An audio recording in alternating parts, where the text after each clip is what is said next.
a little quick review of last week. We challenged the guys to get better and play with energy and focus and improve because it was about us, and we feel like they did that. Then we got to play in that game a lot of people.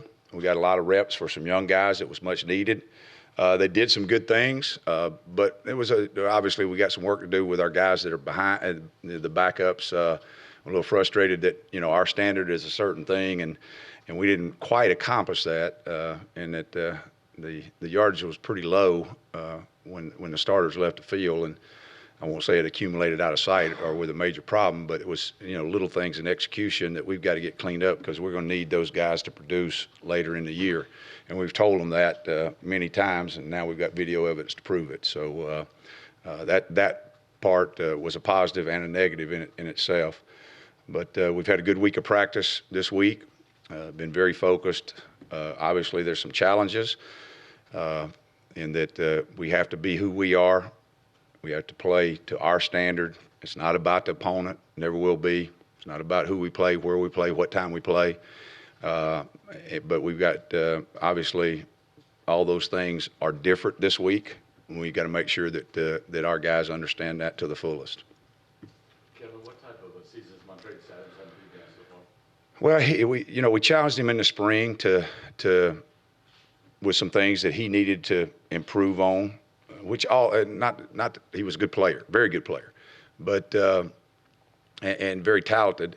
But there was everybody can improve, and we made a list of those things in terms of pad leverage and use of hands and holding point and being effective in the pass rush and affecting the ball game. I mean, he's the kind of guy that can affect others around him, both on the other side and our side by the way he plays. I actually did tell him in the locker room before the game, I said, if they do happen to get into a field goal alignment, I looked at him, I said, do you really think that there's anybody in that locker room that can keep you from getting to the ball? I kind of just pulled it out of the air to say it, to challenge him. I guess he took it literally, which was positive. How has he improved on those things you challenged him? Well, he's making factors that are affecting our guys, and he's helping other guys even when the number doesn't go to him. When it's not his sack, when it's not his tackle, he's commanding double teams and making sure that they better keep two guys on him. If he doesn't, he's going to affect where the ball carrier has to go, if not to the ground, and that's he's doing a good job of that. He's kept it, and he's continued to do it. He's gotten better at it each game. Just talk about what you've seen from Mississippi State's offense, and obviously Fitzgerald being as athletic as he is back there. Yeah, well, there's many years of Coach Mullen's offense in the Rolodex with different quarterbacks all the way back to 2008 with Tim Tebow. And it's evolved and came back, and it probably, to me, resembles more of what they did at Florida in that era than any time at Mississippi State. Now, that's just an opinion. I didn't do a study on it, so I may be wrong, but it does have that look.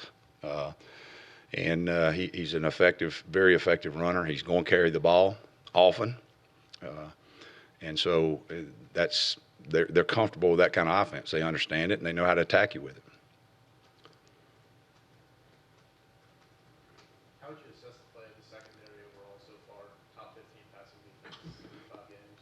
Well, number one is they're very well coached.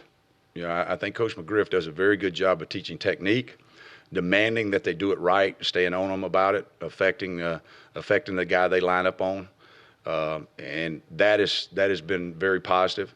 But then we've got the right guys back there. I mean, Hosey and Davis and Davis and probably another Davis in there too.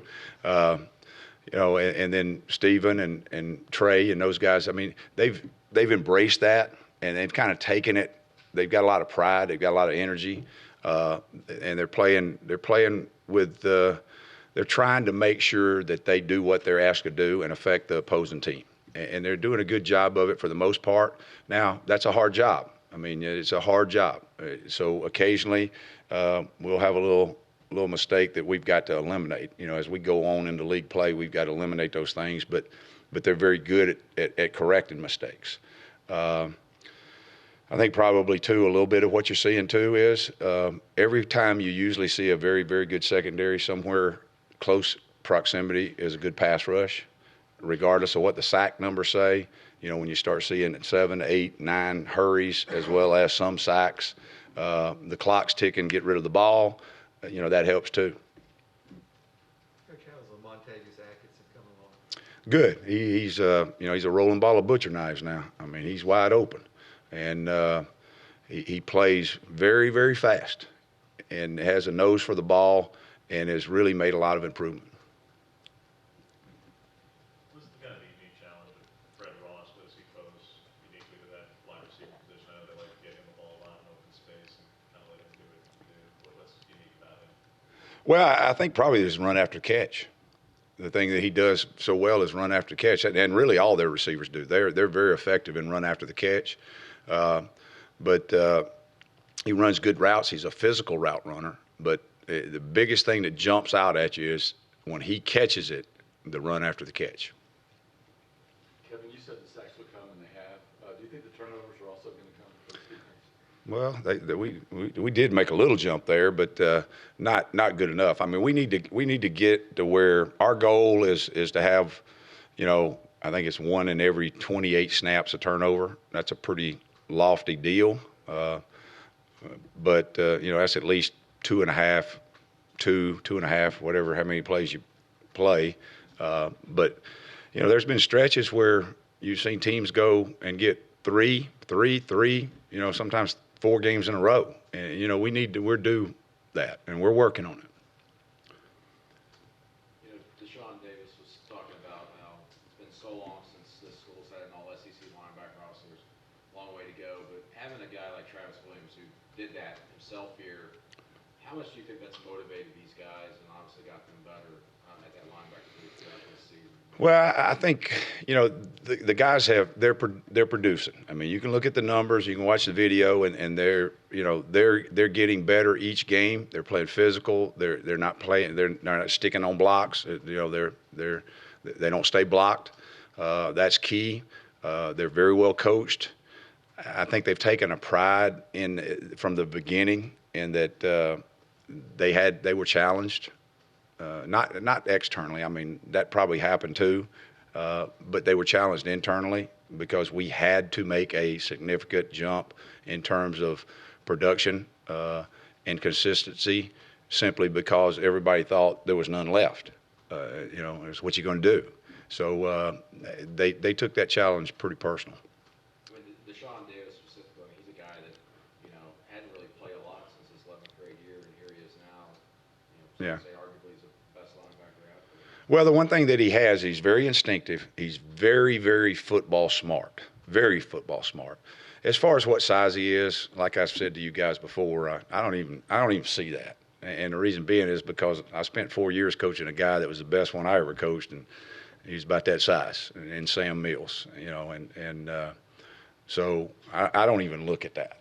And the thing that he has is he's very smart. He's very instinctive. He can kind of run things. They have confidence in him out there for them to get them lined up, to get the checks, those kind of things. And then he studies film. He studies it like a pro. So a lot of times you see him out there, and I mean, he's telling guys actually what play's coming, and that's unique. It's hard to do. Kevin, heading into the season, there's a lot of talk of a lot of other, defensive linemen. But how impressed have you been with what Andrew Williams has done? I mean, he's heading in here almost halfway through the season, he's 3rd in sacks. Well, I think Rodney does a good job of building depth through the recruiting process here. I think that's where it starts. But they're all really hard workers. They got good character. They're fun. They're good team guys. They enjoy practicing, getting better. They enjoy each other. There's a kind of fraternity there that only defensive linemen would understand. They kind of have that. And so they push each other pretty hard. So it doesn't surprise me because we play a lot of defensive linemen, and the expectations that they put on each other to get it done in practice. I mean, they make each other better. And I think that's showing. All right. You good? All right, guys.